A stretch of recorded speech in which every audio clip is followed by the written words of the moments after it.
Jervis Bay, doon naman sa kabila, sa south. Jervis Bay, yung mga ganon. Nakapunta-punta ka na ba doon? Kasi nandun nga yung lupa nung ex-husband ko. Oo.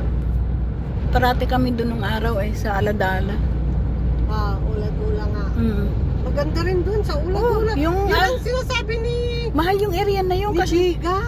yung mga We will meet in Ula-dula. kasi yung area na yun ang mga nagre-retire doon, mga retired doktor yung doon sa Aladala.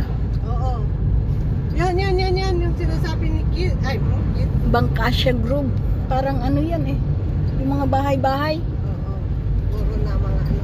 Yan yung sinasabi niya, na we Nino? will meet somewhere there. Nandun yung lupa ng ex-husband ko nga na yung malapit sa beach, walking distance lang sa beach yun Kapisti. Kapisti siya.